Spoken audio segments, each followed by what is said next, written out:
저랑 여러분이 간추린 본문을 같이 교독하시겠습니다. 태초에 말씀이 계시니라. 이 말씀이 하나님과 함께 계셨으니 이 말씀은 곧 하나님이시니라. 그가 태초에 하나님과 함께 계셨고 만물이 그로 말미암아 지은 바 되었으니 지은 것이 하나도 그가 없이는 된 것이 없느니라.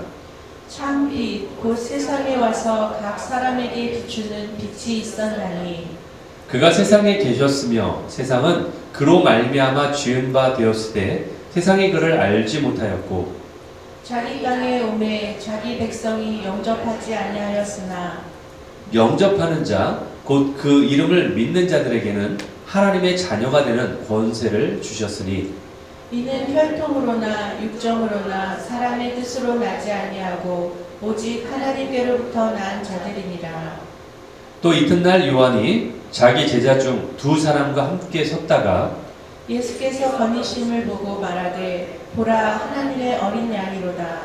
두 제자가 그의 말을 듣고 예수를 따르거늘 예수께서 돌이켜 그 따르는 것을 보시고 물어 이르시되 무엇을 구하느냐 이르되 랍비여 어디 계시오니까 하니 랍비는 번역하면 선생이라. 예수께서 이르시되 와서 보라. 그러므로 그들이 가서 계신 데를 보고 그날 함께 거하니 때가 10시쯤 되었더라. 요한의 말을 듣고 예수를 따르는 두 사람 중에 하나는 시몬 베드로의 형제 안드레라. 그가 먼저 자기 형제 시몬을 찾아 말하되 우리가 메시아를 만났다 하고 메시아는 번역하면 그리스도라. 그리고 예수께로 오니 예수께서 보시고 이르시되 내가 요한의 아들 시몬이니 장차 게바라 하리라 하시니라. 게바는 번역하면 베드로라. 이튿날 예수께서 갈릴리로 나가려 하시다가 빌립을 만나 이르시되 나를 따르라 하시니 빌립은 안드레와 베드로와 한 동네 베세다 사람이라. 빌립이 나다나엘을 찾아 이르되 모세가 율법에 기록하였고 여러 선지자가 기록한 그 일을 우리가 만났으니 요셉의 아들 나사렛 예수니라. 나다나엘이 이르되 나사렛에서 무슨 선한 것이 날 수 있느냐. 빌립이 이르되 와서 보라 하니라. 예수께서 나다나엘이 자기에게 오는 것을 보시고 그를 가리켜 이르시되 보라 이는 참으로 이스라엘 사람이라 그 속에 간사한 것이 없도다. 나다나엘이 이르되 어떻게 나를 아시나이까. 예수께서 대답하여 이르시되 빌립이 너를 부르기 전에 내가 무화과 나무 아래에 있을 때에 보았노라. 마지막 절 같이 읽습니다. 나다나엘이 대답하되 랍비여 당신은 하나님의 아들이시오 당신은 이스라엘의 임금이로소이다. 아멘. 네, 오늘 요한복음 1장 이 말씀을 가지고 함께 나눌 제목을 영어 제목과 한글 제목 같이 했어요. Come and see. 아까 뭐였어요? 와서 보라죠. Come and see. 영원한 사귐의 초대. 그러니까 come and see라는 것이 영원한 사귐으로의 초대라는 뜻이에요. 그래서 Invitation to Eternal Friendship 이런 제목으로 함께 나누겠습니다. 와서 보라. Come and see. 굉장히 강렬하죠, 그렇죠? 우리가 보통 사복음서라고 합니다. 사복음서. 그게 뭐요? 마태, 마가, 누가, 요한. 그렇죠? 4개니까 사복음서. 이 중에서 앞에 3개. 마태, 마가, 누가. 이걸 뭐라고 그래요? 공관복음이다. 예. 공관. 동일한 관점으로 쓴 복음이다. 그래서 공통된 내용하고 공통된 어떤 부분을 가지고 있기 때문에 공관복음이다. 3개만. 그러니까 하나는 제외됐죠. 아까 4개 중에서. 요한복음, 바로 오늘 요한복음이죠. 요한복음은 이 3가지의 그 공관복음과 좀 다른 독특한 점이 있어요. 그게 뭐냐면은 요한복음은 예수 그리스도의 신성, 하나님 된 예수 그리스도의 신성을 가장 잘 드러낸 책이에요. 예수 그리스도의 신성을. 그래서 예수님이 하나님의 아들이고 그리고 또 동시에 그분이 하나님이다. 이것을 가장 잘 드러낸 것이 요한복음이에요. 그래서 요한복음에는 예수님의 신성을 강조하기 때문에 뭐가 나오지 않는다? 앞에 있는 공관복음에는 다 나오는데 요한복음에는 이게 나오지 않아요. 바로 예수님의 족보가 나오잖아요. 예수님이 어떻게 때 누구누구에 의해서 태어났다라는 이 족보가 나오진 않아요. 왜? 하나님의 신성을 강조하기 때문에, 인간성이 아니라 신성을 강조하기 때문에 이게 안 나옵니다. 그래서 요한복음에는요, 예수님의 탄생 기록이 없어요. 그래서 성탄절에 요한복음을 별로 다루지 않죠. 탄생 기록이 없으니까. 그래서 본문이 없습니다. 요한복음 1장 1절, 아까 우리가 읽었는데 여기에 보니까 태초에 말씀이 계셨다, 이렇게 시작하죠. 이 말씀이 하나님과 함께 계셨으니 이 말씀은 곧 하나님입니다. 이 내용은요, 창세기 1장 1절과도 좀 비슷해요. 그렇죠? 태초에 하나님이 천지를 창조하신다. 두 말씀 다, 요한복음 1장 1절이나 창세기 1장 1절이나 똑같이 태초에라는 말이 나와요. 그런데 이 태초가 서로 다릅니다. 그거 아셨어요? 이 태초가 서로 다른 태초예요. 창세기 1장 1절에 나오는 태초는 바로 천지를 창조했던 그 시점, 그 태초를 얘기하는 거예요. 이 하나님께서 천지를 창조하는 시점을 말하는 그 태초가 창세기 1장 1절의 태초예요.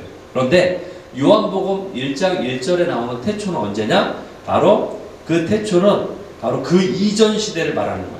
바로 천사들도 창조되기 이전, 그러니까 하나님만 존재했던 시기, 그 태초를 얘기하는 거예요. 그러니까 요한복음 1장 1절의 태초가 더 오래된 태초예요. 더 이전의 태초예요. 신약에 있는 거지만. 그래서 그분의 태초에는 시간도 만들어지지 않았고, 그렇죠? 왜냐하면 시간이 만들어진 거는 이 땅이 창조된 후에 만들어진 거잖아요. 그러니까 시간도 창조되지 않았고, 그리고 하나님만 계셨던 그 태초를 말합니다.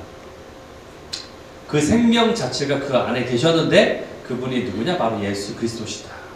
요한복음 1장 2절 3절에 봅시다. 그가 태초에 하나님과 함께 계셨다. 그가 누구예요? 예수님이죠. 예수님이 태초에 하나님과 함께 계셨다. 성부, 성자, 성령이 함께 하셨다. 이것을 우리가 알 수 있어요. 그리고 만물이 그로 말미암아 지은 바 되었다. 이 그가 누구냐면 말씀이면서 이건 예수님을 얘기하는 거예요. 만물이 말씀으로 창조되었죠. 그렇죠? 그리고 예수님으로 인해서 창조되었다. 그 얘기. 예수님이 창조하시고. 자, 하나님께서 빛을 만드실 때, 궁창을 만드실 때, 해와 달과 별들을 만드실 때, 그리고 땅 위에 생물을 만드셨을 때, 그리고 바다에 물고기를 만드셨을 때 오직 말씀으로 창조하셨다라고 성경에 나옵니다. 창세기에 나옵니다. 그러므로 말씀 되시는, 말씀이신 성자 예수님이 창조에 관여했다라는 걸 우리가 알 수 있어요. 그렇죠? 예. 이것은 거의 모든 대부분의 신학자들, 모든 목사님들이 동의하는 바예요. 말씀으로 창조하셨다. 즉 예수님이 창조하셨다는 것을 우리가 알고 있어요. 우리가 생각할 때는 하나님의 말씀이라니까 그냥 하나님이 말을 해서 그냥 창조하셨다라고 우리가 그렇게 쉽게 생각하는데, 그게 아니라 말씀 되시는 예수님이 창조하셨다는 얘기예요. 성부, 성자, 성령이 태초 때 계셨어요. 그리고 이 세 분이 함께 창조하셨어요. 그래서 우리의 형상으로 우리 사람을 만들자라고 하실 때 그 우리라는 말은 바로 이 삼위일체 하나님이 태초부터 계셨다라는 그 얘기를 말하는 거예요. 이게 물론 신학적인 얘기긴 하지만 그 예수님이 창조하신 거예요. 그래서 말씀이라는 단어가 그 히브리어는 다발이라는 히브리어입니다. 다발. 무슨 꽃다발 같죠, 그렇죠? 예. 말이 다발이라는 뜻이에요. 이 다발이라는 단어는요, 단지 말하는 것 그 이상을 의미해요. 그래서 이 말씀이라는 이 다발이라는 뜻은요, 히브리인들이 어떻게 생각하냐면은 말씀 자체를 인격체로 생각해요. 인격체. 그냥 우리가 사람은 인격체인데 사람이 말할 때 이 말이 나가는 어떤 음성, 사운드로만 생각하잖아요. 근데 이 다발이라는 히브리어는요, 인격체라고 사람이 생각하는 거예요. 히브리인들이. 그래서 사람처럼 취급해요. 시편 33편 6절에 보니까 여호와의 말씀으로 하늘이 지음을 받았다. 그렇죠? 지금 나오죠. 여호와의 말씀으로. 그리고 그의 입의 기운으로 이것을 이루셨다. 예, 이렇게 말하고 있어요. 그리고 시편 107편, 19편, 20편에 보면은 그가 하나님이 그의 말씀을 보내었다라고 했어요. 말씀을 보내었다. 그리고 그 말씀이 그들을 고쳤다. 이게 나오죠. 그렇죠? 고치시고 그리고 그들을 건지셨다. 이렇게 표현하고 있어요.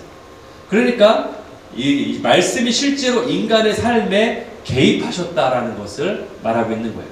그래서 고통 가운데 있는 사람들을 인생을 고치시고 구원하셨다. 즉 사람으로 표현하고 있는 거예요. 말씀. 이렇게 히브리 사람들은 그 말씀이라는 것을 어떤 인격체로 이해하고 있다는 거예요. 시편 147편 15절에 이런 말씀이 있어요. 그의 말씀이 속히 달리는도다. 자, 그럼 히브리인들은 그렇게 생각했다면은 헬라인들은 어떻게 생각했을까요? 헬라인이 뭐냐? 신약시대 얘기하는 거죠. 헬라인들은 그 헬라가 어디냐면 바로 그리스를 얘기하는 거예요. 그 당시에는 그리스의 문화가 발달했죠. 헬라, 철학이 발달했기 때문에 그 당시에 그리스의 문화가 발달. 그래서 뭐 헬라인이라고 한다는 얘기는 무슨 얘기냐? 이 히브리인들, 즉 유대인들뿐 아니라 이방인들도 얘기하는 거예요. 이방인들, 그러니까 믿는 이방인들이겠죠. 그들은 그럼 어떻게 생각했는가? 이방인들이 생각할 때 말씀이라는 것을 헬라어로 뭐라고 하냐면 로고스라고 해요.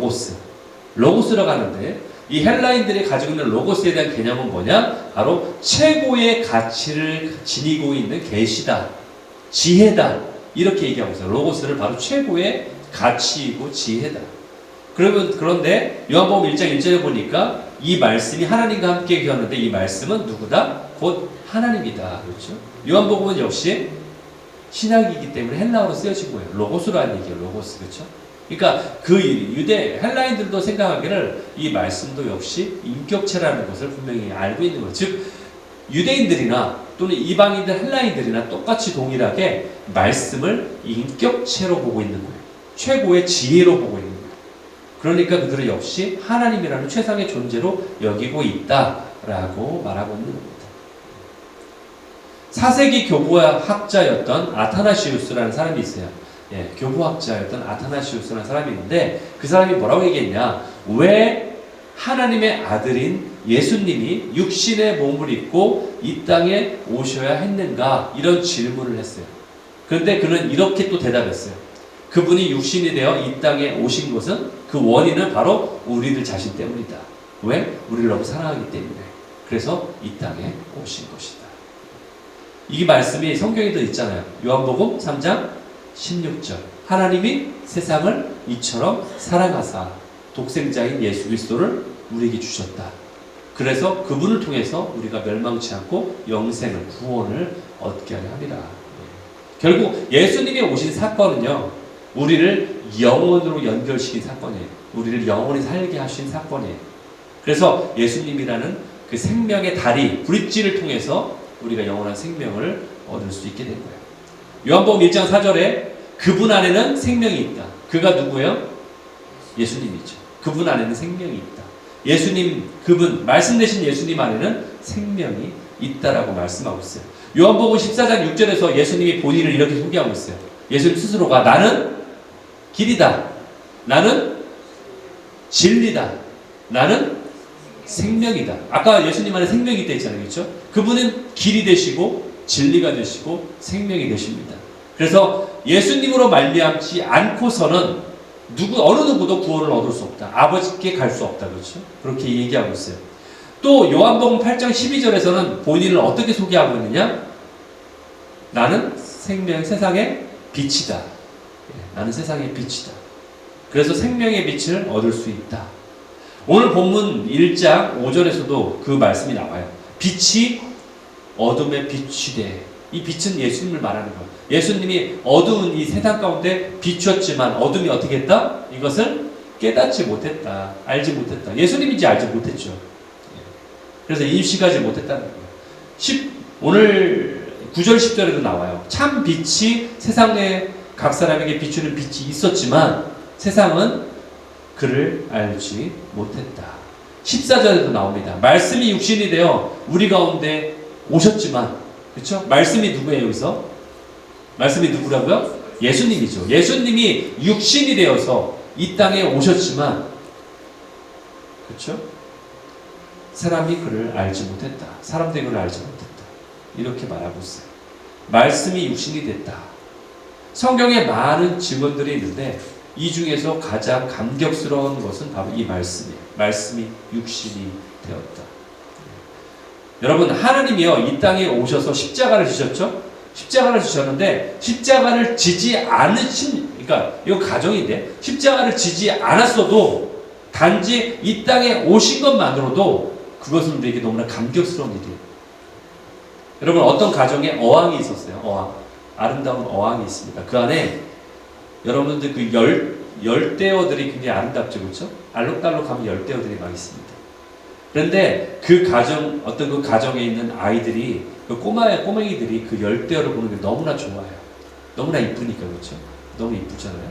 하루는 어항 속에서 열대어를 바라보면서 너무나 즐거워하고 있어요, 아이들이. 그러니까 그것을 옆에서 바라보던 아빠가 그 아이에게 질문을 합니다. 물고기가 참 예쁘지? 너희들 이 물고기 너무 좋아하는구나. 그러니까 그 둘째 아이가 얘기합니다. 예, 맞아요. 저 물고기들이 얼마나 이쁘고 사랑스러운지 몰라요. 저 물고기를 보는 게 저희들의 너무나 즐거움이에요. 그런데 저에게는 한 가지 걱정이 있어요. 그러는 거예요. 저기 보이는 저 조그만 한 구퉁이에 있는 저 작은 물고기가 있는데 저 물고기는 유독 다른 물고기들의 괴롭힘을 당해요. 그래서 어떻게든 저 조그만 가여운 물고기를 도와주고 싶은데 방법이 없어요. 이렇게 얘기합니다. 그러니까 아빠가 뭔가를 생각한 듯이 아이에게 다시 묻습니다. 그래? 만약에 네가 물고기를 도울 방법이 있다면 어떻게 할래? 그렇다면 당연히 제가 저 불쌍한 물고기를 도와줘야 되겠죠. 그래? 그럼 네가 만약에 이렇게 생각해보자. 네가 물고기가 되어가지고 저 물고기를 도와주면 되겠네. 아이들에게 상상할 수 있도록 이런 이야기를 건넵니다. 가서 직접 이 사실을 알려주는 거야. 그리고 네가 도와주면 되겠네. 그러니까 그 아이는 잠시 망설이는 듯 하다가 또 이렇게 얘기해요. 제가 물고기가 되는 건 좀 별로이지만 그래도 그렇게만 할 수 있다면, 정말로 그게 가능하다면 그렇게 해주고 싶어요. 라고 말합니다. 그러니까 아빠가 다시 한번 또 물어봅니다. 그런데 네가 물고기가 되어서 도와준 후에 네가 다시 인간으로 돌아올 수 없다면 어떻게 할래? 네. 그럼에도 불구하고 네가 물고기 몸을 가지고 앞으로 살아가야 되는데 그래도 도와줄 수 있겠니? 그러자 그 꼬마는 야단법석을 칩니다. 아니요, 절대 그럴 수 없어요. 내가 왜 그래야만 하죠? 아무리 물고기를 내가 좋아해도 그렇게까지는 할 수 없어요. 그렇게 하기 싫어요. 왜냐하면 인간의 몸으로 다시 돌아올 수 없으니까. 물고기로 살아야 된다니까 그렇게 얘기하는 거예요. 그런데 예수님이 바로 이렇게 하신 거예요. 인간의 몸으로 오셔가지고 인간의 몸으로 죽으신 거예요.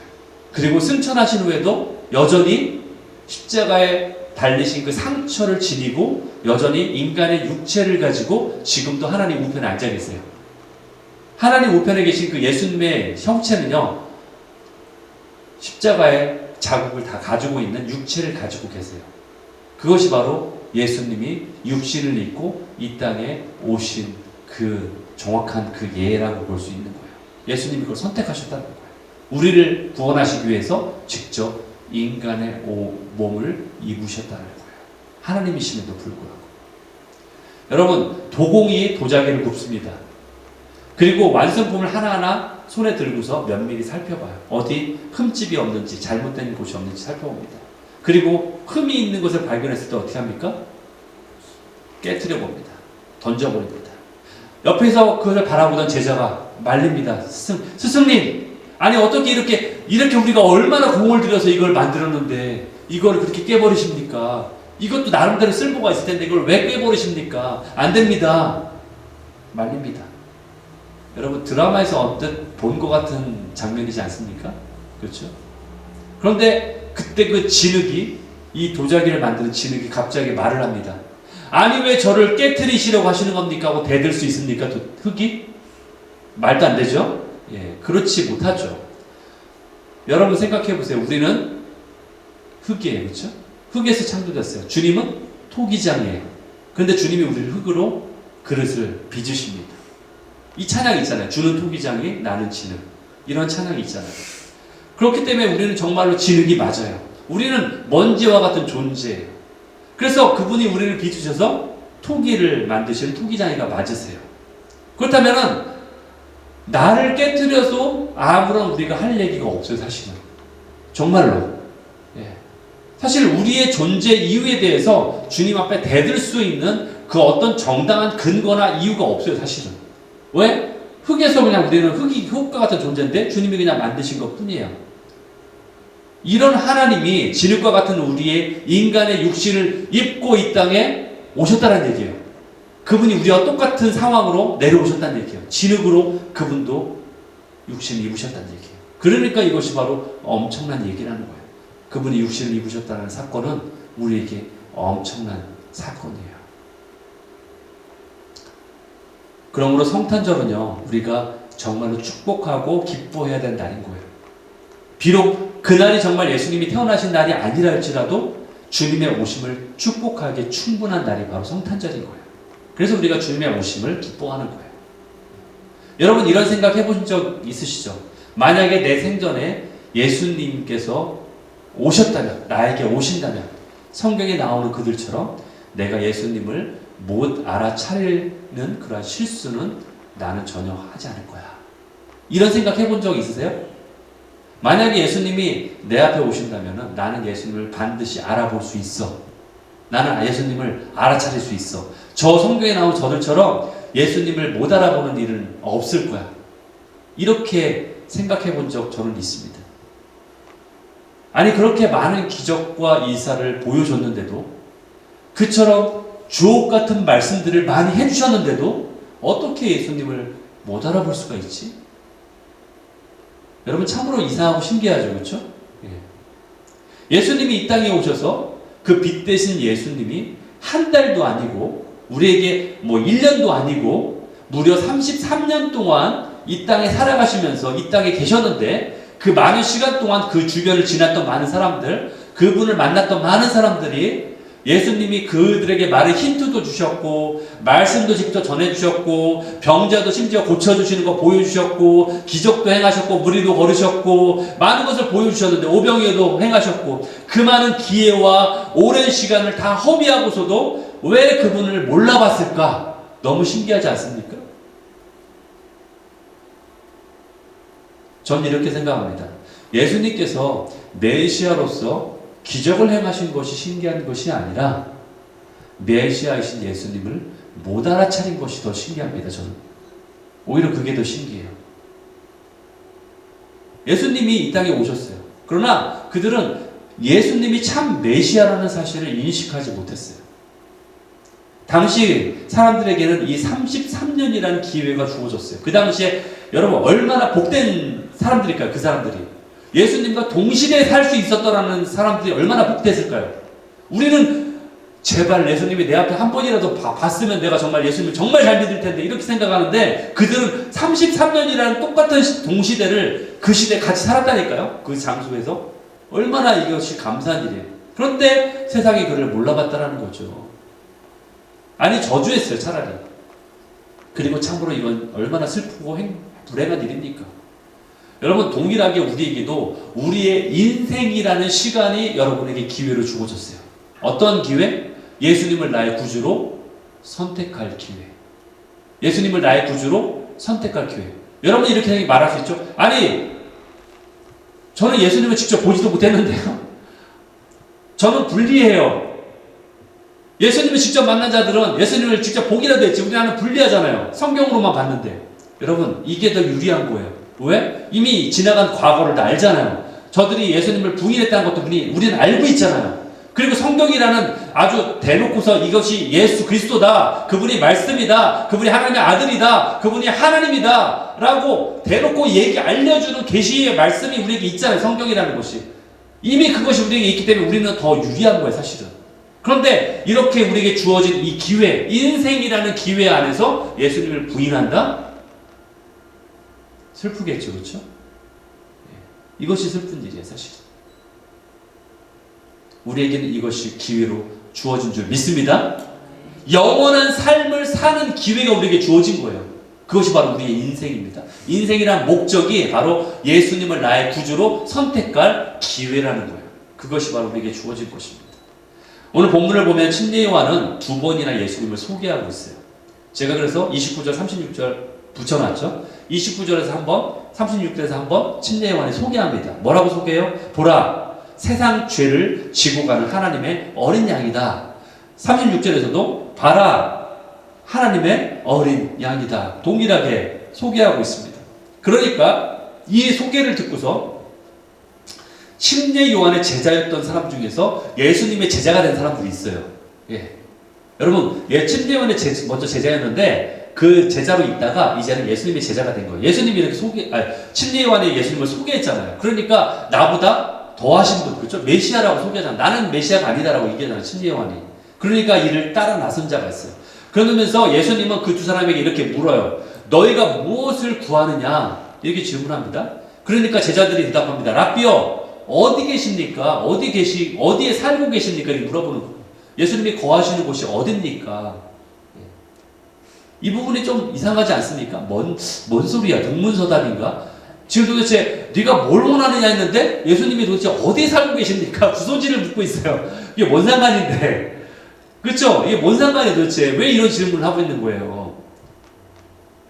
그러니까 그런데 이상한 건 그 더 다음이에요. 39절. 그러니까 예수님이 이르시되 Come and see. 와서 봐. 와서 한번 확인해 봐. 이 얘기죠. Come and see. 와서 봐라. 그러니까 어떻게 했다? 그들이 예수님이 계신 곳을 보고 가서 봤죠? 그리고서 그와 함께 거하기를 이제 시작했다는 얘기죠. 어디에 있느냐라는 이들의 질문에 예수님께서는 Come and see. 와서 봐라. 간단한 대답만 하십니다. 그런데 제자들은 예수님이 계신 곳을 보더니 제자가 되었다. 이게 이해가 되십니까? 뭔 뜻인지? 이해가 되세요, 여러분들은? 이상하죠, 그렇죠? 성경에 이런 부분들이 있어요. 과연 이게 예수님이 묵고 계신 곳이 거처가 뭐가 그렇게 중하길래 이렇게 되는 거죠? 그런데 우리가 이 39절의 말씀을 살펴보기 전에 먼저 살펴봐야 될 것은 14절의 말씀이에요. 14절에 뭐라고 나오냐면 본문의 14절에 보니까 이 말씀이 육신이 되어 어떻게 됐다? 우리 가운데 거하셨다. 이 단어 거하셨다. 우리 안에 거하셨다. 그런데 39절에도 보니까 와서 보라 하니까 그들이 계신 곳을 보고 그들과 함께 어떻게 했다? 그 다음부터 거했다. 이 단어가 나오는 거예요. 거했다. 함께했다. 바로 말씀이신 예수님이 인간이 되셔서 우리 가운데 거했다라고 14절에 나오죠. 그렇죠? 예. 그러니까 예수님이 육신을 입고서 우리 가운데 거하셨다라고 나왔는데 39절에 보니까 제자들이 정말로 예수님과 함께 피지컬리 거했다라고 나오죠. 그렇죠? 예. 결국 예수님이 거하시는 곳이 바로 우리들 가운데 있다라는 사실을 제자가 확인했다는 얘기예요. 무슨 얘기냐면은 예수님이 이 땅 가운데 거하셨다라는 그 말씀을, 그 계시를 정말로 확인했다는 거야. 아, 정말로 예수님이 우리와 함께 하시는 분이구나. 임마누엘의 하나님이구나. 라는 것을 알게 됐다는 거예요. 여러분은 마태복음에 보면요. 가브리엘 천사가 예수님이 우리와 함께 거한다라는 표현을 임마누엘이다 라고 알려주세요. 그렇죠? 예. 결국 하나님은, 예수님은 우리와 함께 하시는 분이라는 것을 제자들이 눈으로 확인한 후에 바로 이분이 그 성경에 말하는 우리와 함께 하시는 그분이구나 라는 것을 확인했기 때문에 제자가 됐다는 얘기예요. 그래서 거하시다라는 말이 계속해서 반복되고 있는 거예요. 그리고 그 다음부터 함께 거하게 됐다. 제자들이. 이것이 중요하다는 거예요. 예수님은 상상 속에 있는 분이 아니다. 예수님은 실제하는 분이다. 우리와 함께하는 분이다. 살아있는 분이다. 우리와 함께 하시는 분이다. 이것을 알게 됐다는 거예요. 아, 그분이 바로 성경이 예언한 우리와 함께 거하시는 메시아시구나. 이것을 깨달았기 때문에 그래서 제자가 됐다는 얘기예요. 그것을 말해주고 있는 거예요. 그래서 이 두 제자는 예수님이 사는 모습을 보고 침례 요한이 전했던 그 메시지가 실제라는 것을 깨닫게 되는 거예요. 아, 그분이 바로, 이분이 바로 예수, 메시아시구나. 그리스도시구나. 라는 것을 알게 됐다는 거죠. 그래서 침례 요한이 전한 예수님의 메시지를 듣고서 예수님을 따라 나선 두 명의 제자가 있었어요. 침례 요한의 두 명의 제자가 있었는데 이들이 예수님의 제자가 됐죠. 그 제자 중 한 명이 누구라고 지금 성경에 나오느냐? 여러분이 읽은 본문에 누구라고 나오냐면 바로 안드레. 영어는 앤드류죠. 앤드류. 그렇죠?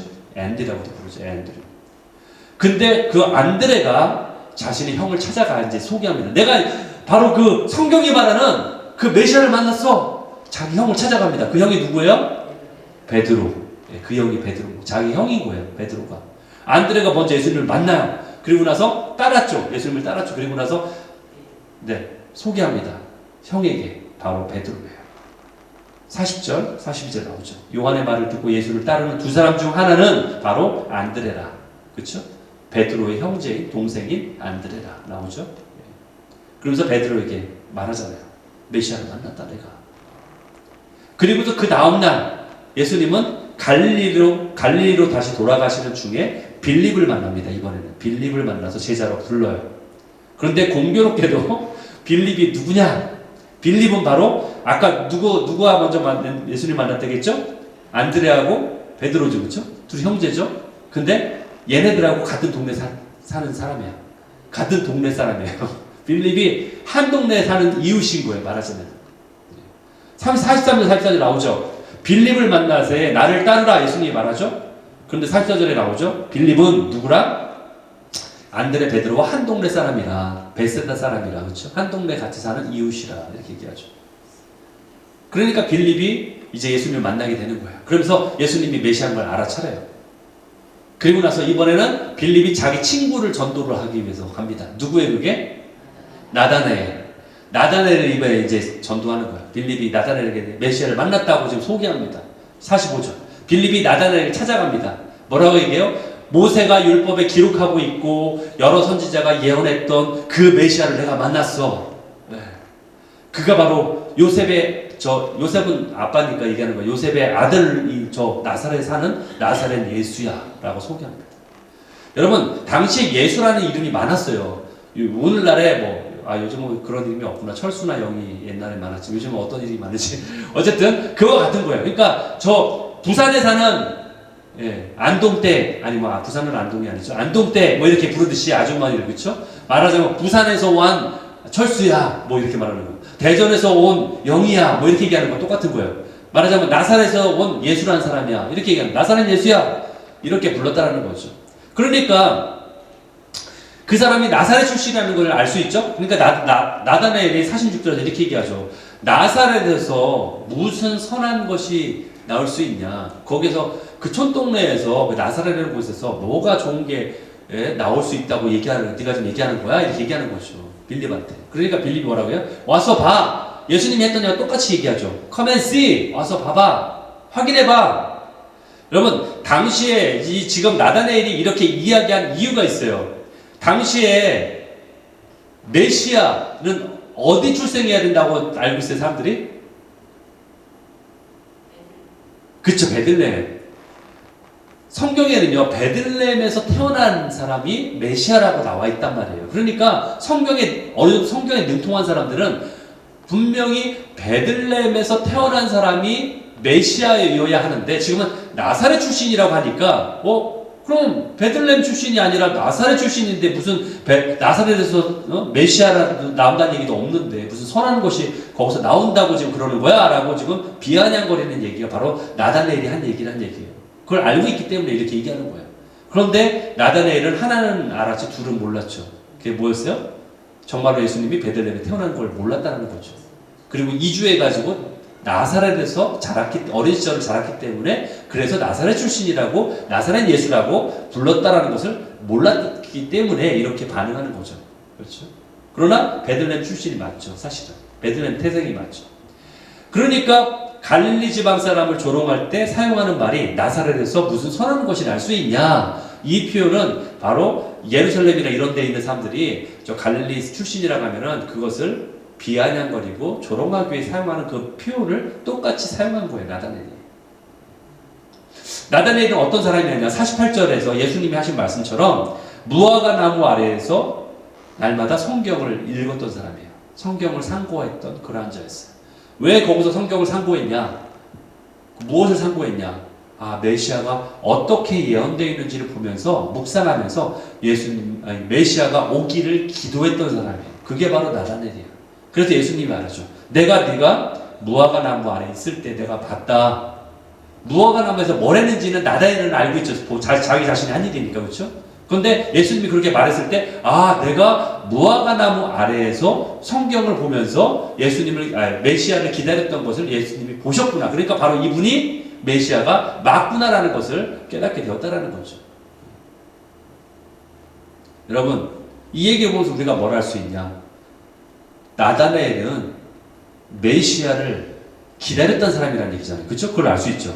메시아가 오기를 그렇게 고대했던 사람이라는 걸 알 수 있잖아요. 그런데 정작 메시아가 자신 눈앞에 왔는데, 자신 앞에 오게 됐는데 자신의 편견 때문에 어떻게 나사렛에서 선한 것이 날 수 있냐라는 그 편견 때문에 그거에 사로잡혀서 예수님을 못 알아볼 수 있다는 거예요. 이해되십니까? 어떤 포인트인지? 우리가 아무리 예수님을 기다려도 우리의 고집과 우리의 편견과 우리의 생각으로만 예수님을 생각한다면은 우리가 예수님을 못 알아볼 수도 있다. 이것을 성경은 우리에게 알려주고 있는 거예요. 이것이 우리에게 주는 도전이에요, 사실은. 예수님은 메시아는 이런 방식으로 오지 않아.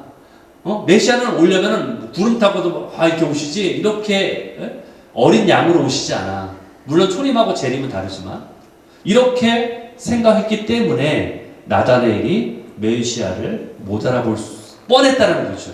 결국은 알아봤지만 그렇죠? 못 알아볼 뻔했다는 거예요. 이것이 우리에게 주는 교훈이 있다는 거예요. 나다나엘이 비아냥거리자 빌립이 어떻게 반응합니까? 아주 확고하게 한마디에 그냥 끝내버려요. Come and see. 확인해봐. 이 얘기예요. 한번 와서 봐봐. 확인해봐. 예, 굉장히 강렬한 얘기예요. 이거는 그냥 와서 한번 보세요 이런 뜻이 아니에요. 거의 명령 하나 똑같아요. 와서 한번 봐봐 네가. 절대로 부인할 수 없는 증거가 있다. 이 얘기죠. 확신에 찬 얘기예요. 예, Come and see. 와서 봐. 다짜고짜 이렇게 얘기합니다. 예수님이 하신 얘기예요. 직접 경험해봐라. 네가 직접 경험해봐라. 어떤 때는 우리가 전도할 때 뭐 나긋나긋하게 좋게 천절하게 할 수도 있겠지만 어떤 때는 하나님이 주신 감동이 있다면 그에게 강력하게 권고할 수도 있어요. 사실은 그렇죠? 예. 뭐 싸우라는 얘기가 아니라 그에게 강력하게 권고할 수 있다는 거예요. 그때 하나님이 역사하시면 그 마음 가운데 이것이 강력하게 꽂힐 수도 있죠. 여러분 진리라는 것은 진리예요. 그렇죠? 진리는 설득할 필요가 없어요. 왜? 진리니까. 진리를 설득하거나 반론할 필요가 없습니다. 세상 사람들이 진리에 대해서 도전할 때에 설득할 필요가 없어요. 진리는 진리이기 때문에 그래요. 먼저 제자가 된 빌립은 자신에게 그런 확신과 자신감이 있었기 때문에 충분한 경험과 확신이 있었기 때문에 이것을 커맨시라고 단 한마디로 할 수 있었던 거예요. 만약에 자신 안에 확신이 없었다면 이렇게 얘기 못하죠. 글쎄, 나도 내 생각에는 좀 메시아 같긴 한데 너도 한번 와서 한번 확인해 줄래? 내가 잘 모르겠으니까 네가 좀 확인해 줄래? 네가 성경에 좀 능통하니까 네가 와서 좀 한번 봐서 한번 나에게 알려줄래? 뭐 이런 말이 아니었어요, 그렇죠? 자신이 확신했기 때문에 이분은 정말 메시아가 맞아. 그러니까 come and see 얘기하는 거예요. 와서 봐. 예. 그런데 여러분 침례 요한의 제자였던 안드레도 바로 이렇게 사도 요한도 빌립도 나다나엘도 그분을 보면서 정말 그분이 말씀이신 메시아가 맞구나라는 것을 알아차렸다는 거예요. 그런데 흥미로운 것은 와서 보라고 말씀하시는 그 주님이 우리를 먼저 보고 계시다라는 거예요. 나다나엘을 먼저 보셨다라는 거죠. 그렇죠? 그러니까 결국 나다나엘이 나를 어떻게 아십니까? 라고 묻자 예수님이 뭐라고 대답하세요? 다시 한번 볼까요? 48절에 나다나엘아 빌립이 친구죠? 빌립이 너에게 가서 너를 부르기도 그 이전에 그쵸? 이 나다나엘은 빌립이 와서 예수님을 믿어라 저기 메시아가 왔다라고 말했으니까 예수님이라는 존재를 인식한 거잖아요. 근데 빌립이 말하기도 전에 너에게 가서 찾아가기도 전에 내가 너를 이미 알고 있다는 얘기예요. 너를 봤다는 얘기죠. 그렇죠? 그러니까 내가 너를 이미 알고 있다는 얘기예요. 예. 여러분 주님이 우리를 먼저 아신다는 얘기예요. 사실은 주님이 우리를 부르신 거예요. 내가 주님을 찾아왔다고 생각하지만 주님이 먼저 우리를 아신다는 거예요. 와서 봐라. 난 이미 너를 알고 있어. 이제 네 차례야. 네가 와서 나를 경험할 차례야. 이렇게 도전하시는 거예요. 네가 경험할 차례야. 35절 이하 본문에서 보면은 예수님이 메시아라는 침례 요한의 증언을 듣고 따라 나서니가 처음에 안드레라고 성경이 밝히죠. 근데 그 밝혀지지 않은 또 두 번째 사람, 이 사람이 누군가 성경은 말하고 있잖아요. 그러나 대부분의 사람들이 신학자들이나 목사님들이 동의하는 것은 바로 추정하는 것은 이 두 번째 사람이 바로 이 요한복음의 저자인 사도 요한일 가능성이 크다라고 말하고 있어요. 사도 요한은 어떤 자이냐? 주님의 품에 의지하던 사람이죠, 그렇죠? 그 마지막 만찬에 보면 주님 옆에 품에 이렇게 의지하는 사람이 있어요. 아까 우리 찬양 불렀던 찬양 가사도 나오죠. 주님의 가슴에 기대어 그 숨결, 그 heartbeat, 그놈의 하얼빛을 우리가 느낀다라고 하는 거죠. 그런 자가 바로 사도 요한이었어요. 그리고 재밌는 건 뭐냐? 요한복음 13장 23절에 보면은 요한복음은 누가 저자라고요? 사도 요한이죠. 근데 사도 요한이 자신을 이렇게 표현했어요. 예수의 제자 중에 그가 바로 예수님을 얘기하는 거예요. 예수님이 사랑하시는 자가 예수님 품에 의지해 누웠더라. 그게 자기 얘기하는 거예요. 본인이 본인을 소개하는데 예수님이 자기를 사랑하는 사람이래. 본인이 예수님을 사랑한다는 표현이 아니라 예수님이 사랑하는 제자래요, 자기를. 그렇게 얘기하는 거예요. 얼마나 참 자기 애가 넘치고, 그렇죠? 자존감이 넘치는 사람이었을까? 사도 요한은 굉장히 자존감이 넘치는 사람이었던 것 같아요. 예수님이 나를 다른 제자보다 더 많이 사랑했다. 이런 표현인 거예요, 말하자면. 이처럼 예수님의 제자들은 다양한 캐릭터를 가진 사람이었어요. 오늘 제자가 된 안드레는 어떤 자였냐? 굉장히 실용주의자였어요, 안드레는. 계산적이에요. 철두철미했던 자였어요. 오병이어 기적 때에 그 보리떡 5개하고 물고기 2마리 가진 아이를 찾아낸 사람이 바로 안드레였어요. 그 사람이 바로 안드레였어요. 요한복음 6장 8절부터 나오죠. 안드레가 예수님께 여짜오되 찾아온 거예요, 그 아이를. 이것이 이만 사람에게 얼마나 되겠습니까? 이렇게 찾아와서 이것을 계산하는 자가 바로 안드레였어요. 실용주의자였고 계산적인 철두철미했던 자. 시몬 베드로는 또 어때? 베드로는 여러분도 이미 알고 있지. 베드로는 그렇죠? 굉장히 충동적이죠. 과격하죠, 그렇죠? 쉽게 약속하고 쉽게 호언장담하지만 또 그만큼 쉽게 실패하는 사람. 그게 바로 베드로였어요. 오늘 나온 빌립은 또 어떤 사람이었어요? 빌립은 굉장히 회의적이에요. 그리고 물질 중심적인 사고를 가진 사람이었어요. 오병이어 기적 때, 마찬가지로 오병이어 기적 때 예수님께서 이렇게 테스트를 하는 질문을 하세요. 뭐라고 하시냐면 예수님이 얘기하세요. 우리가 어디서 떡을 사고 이 사람을 먹이겠느냐. 물론 예수님이 떡을 사서 먹이려고 생각하지는 않았잖아요. 그러나 제자들을 테스트하려고 이런 질문을 일부러 하는 거예요. 예수님이. 우리가 어디서 떡을 사가지고 그러면 이 사람을 먹일 수 있냐고 질문하니까 이거에 대한 빌립이 어떤 대답을 하냐면은 각 개인들마다 조금씩 돈을 내서 받아도 200데나리온 막 계산하는 거예요. 이래도 모자랄 겁니다. 이랬던 자가 바로 빌립이에요. 굉장히 회의적이고 물질 중심적인 이러한 생각을 가진 게 빌립이었어요. 그럼 나다나엘은 어떤 자였는가? 우리가 성경에 보듯이 명상을 좋아하는 자죠, 그렇죠? 그리고 굉장히 내성적이에요. 그리고 성실했지만 어떤 면에서는 고지식해요. 자기가 생각한 대로 메시아는 오실까라는 그런 생각을 가진 사람이 바로 나다니엘이었어요.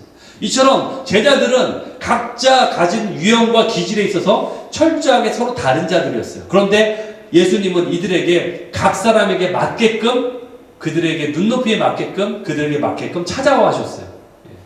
베드로에게는 그에 관한 모든 것을 알고 계심을 확인시켜 주심으로 깨우치셨고, 그리고 빌립에게는 나를 따르라 라는 단호한 명령으로 그를 일깨우셨고, 그리고 나다나엘에게는 그의 편견을 깨버리시고 그를 포용하시는 다정함으로 그를 일깨우셨어요.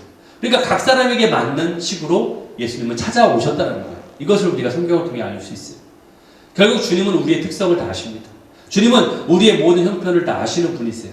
그래서 각 사람에게 맞는 방법으로 우리를 찾아오신다는 거예요. 요한복음 17장에 이런 말씀이 있습니다. 영생은 뭐다? 유일하신 하나님을 아는 것, 그리고 그분이 보내신 예수 그리스도를 아는 것이다. 말씀이 육신이 되어 우리 안에 거하셨는데 그분은 우리가 알아차리지 못했다는 거예요. 그분을 아는 것이 바로 뭐다? 영생이다. 구원이다. 그분을 알아차리는 것이 뭐다? 구원이다. 그분을 알아야 되는 거예요. 우리가 예수님이 누구신지를 알아야 된다는 거예요. 그러나 아까 우리가 본 것처럼 5절에는 빛이 어둠에 빛이 돼 어둠이 깨닫지 못했다. 10절 11절에 보니까 이 땅에 오셨음에 사람들이 영접하지 않았다 라고 말하고 있어요. 주님은 우리를 초청하십니다. Come and see. 와서 봐라. 우리를 초청하세요. 우리가 보아야 될 것이 무엇이에요? 예수님이 누구신지, 예수님이 과연 나에게 어떠한 분이신지, 나에게 어떤 의미가 있는지 이것을 우리가 보아야 된다는 거예요.